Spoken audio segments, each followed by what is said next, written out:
Hello, it's Philip Taylor speaking from Richmond Green Chambers in London. Today I'm looking at a book which has come to us from Waterside Press. It's this book here. It's called Jack's, Knaves and Vagabonds with a subtitle Crime, Law and Order in Tudor England. And it's been written by Gregory J Durston. I'm actually very pleased with this book because I think it's a very interesting work of historical importance for those of us involved in the legal profession. I always like reviewing books which are about the history of law, and this is a particularly interesting one because of the things that it brings up within the actual commentary itself. Waterside Press, a very well-known publishing house, their byline is putting justice into words, and that's what they do. Can I just say that on Waterside Press they produce a lot of very interesting criminological books and history books, as well as some practitioner guides concerning things like the magistrate's court. But this particular book is of interest. Now, the review I've got is a relatively short one, and part of it is taken from the blurb which is produced by the publishers. However, I've been through the book and I found it very interesting. We only review books that are important. I don't believe in reviewing books that are of no use. That's why it gets a high star rating. We've given a title for our book review, An Energetic Summary of Criminal Law in Tudor Times. And that's what you're getting, because what you're really getting here is an idea of what it must have been like at that time, where the law was frankly rather different from it is today. Let's look at the book first. There's a paperback. There it is there. You can see the front cover, and then you can see the spine, and then the back of the book. And the blurb on the back actually is very straightforward. It's quite a heavy book, and I was quite impressed with it because, again, it runs to something that's well over 700 pages. There is a shortish index at the back of the book, not too detailed, but detailed, sufficiently detailed for you to find things that you may be interested in. There's a useful bibliography as well. It's a learned work. I think we could describe it really as that, because the bibliography is a very substantial thing. You can see how many pages there are. Then there are frequently used acronyms of the time, and then you've got the actual text at the back. If I move to the front of the book, you've got at the front, there's the front page. Then after that you've got the blurb about the book with all the information. Then you've got the table of contents set out. There are a total of 5 parts and 20 chapters in total. Then there's some detail about Gregory himself, barrister at law. Then there's some acknowledgements, and then you can see the parts starting with part 1, preliminary matters. And as to be expected, the preliminary matters were well worth reading. The footnotes there are also very helpful, and you've got footnotes all the way through. There isn't paragraph numbering, and of course at the back the index is by page numbering. Let's say 750 odd pages basically, when you're taking account of the various other bits and pieces. A heavy book, but actually quite easy to read, as is always the case, I have to say, with Waterside Press publications. Now, as I've said, what I'm going to do is explain what's in the book and my view of it. Obviously Elizabeth and I have talked about the review, but it's coming from me as the lead writer, because my view is that any lawyers and historians who hold an interest in the history of the Tudor period itself will relish this excellent new statement which has come to us from Waterside Press on what we know of the criminal processes at that particular time in our history, in terms of English history.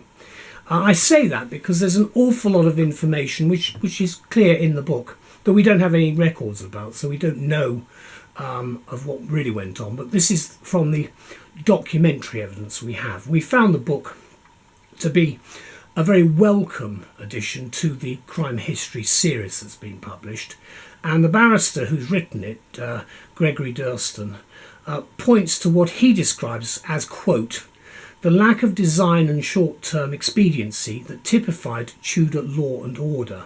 He also identifies from limited sources, and they are limited, an emergent criminal justice system amidst royal patronage, protection and the influence of wealthy magnates.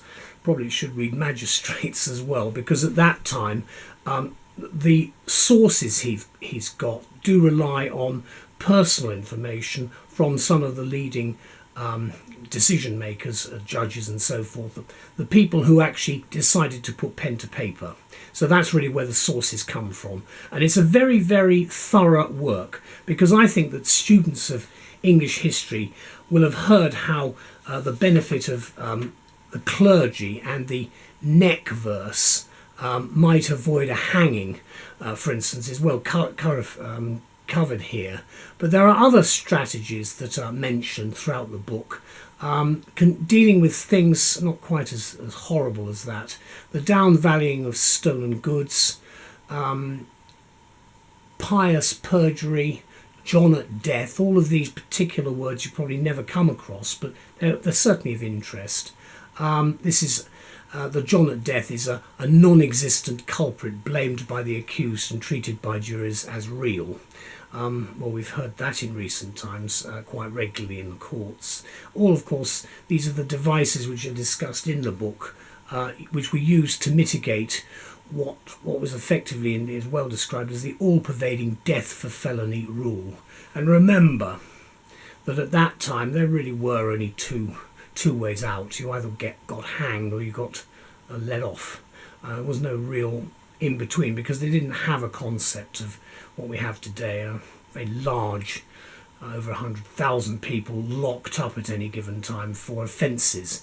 It was, apart from being not cost effective, it was a totally different system.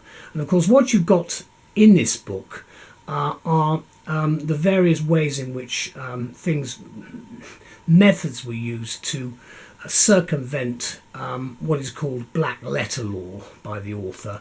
And he also talks about the poor, the marginalised and the illiterate citizens that faced justice, and they were the ones who were most likely, of course, to suffer unfairness, injustice, and of course this draconian punishment, which is well described here.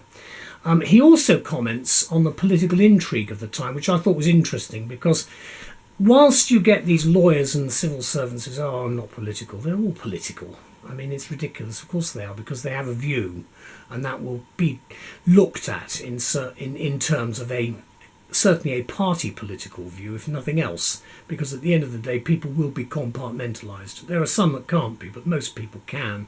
And of course what you have at the time is, of course, widespread corruption in Tudor times. Most of the monarchs were appalling, mass murderers, and of course you do have this issue which was symptomatic of that particular era. It does come over very well in the book, and you had, of course, obviously a whole range of issues of the time which are looked at: forfeiture of property, evidential ploys that were used, the rise of the highwayman, as he's called, and we have them today, but we don't use the same words. Obviously there was religious persecution, which again is not so common in this country, but certainly is worldwide. Witchcraft, which of course was appalling then, a dreadful attack mainly on women, and appalling behaviour with punishments, and of course things like infanticide, which again was certainly more prevalent even all the way up until the 19th century. The 20th century, of course, onwards has been rather different. Let me conclude by saying that at a time of shifting allegiances, and these are the quotes from the book, concerning the crown, that's the monarch, the church, the judiciary, magistrates, and of course lots of officials who were arguing about jurisdiction, whether it be a central jurisdiction or a local jurisdiction. It's all about control, and of course the jurisdictions were very dependent on the power, effectively, of individual people in areas, lords of the manor, if you can use that term, but knighted people and so forth. Obviously you had all sorts of ungodly customs, which are referred to by the author, and things like laws of convenience, and in fact clearly quite often there were very curious outcomes to some of the issues and some of the, if I can use the word, prosecutions and persecutions of people that took place. And it's part of Durston's crime history series, and it covers the entire Tudor era, which I found fascinating because it does spread across a very important period of time, from the death of Richard III all the way up to the beginning of a unified United Kingdom under James I. What Durston has done, and I think he's done this very successfully, is he's based his book on first-hand historical research, which of course is fully referenced, and the bibliography at the back shows that. And the date of this paperback edition is cited as at the 2nd of September, and I've actually reviewed it. I got it a little bit early, but I haven't been able to do it during the lockdown. Let's just have one last look. Here's the book again. A great credit, I think, this book to Waterside Press. There's the back of it again, opening it in the middle. I did actually mark one or two pages which I found quite interesting.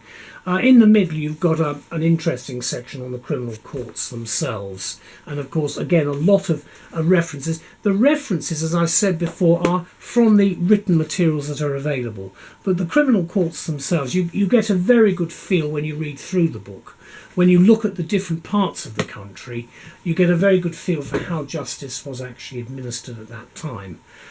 Frankly, to use Professor De Smith's expression somewhere else, it was sporadic and peripheral, in the sense that it was very uneven. And unfortunately, I have to say, even today, I think you probably do get quite an uneven approach with criminal law, depending on which part of the country you live in. It's called the postcode today, but it's the same sort of thing, and that is that what may apply in one part of the country, and you can see it with the attitudes of chief constables in particular, one part of the country they'll take one attitude and then there'll be a different attitude elsewhere.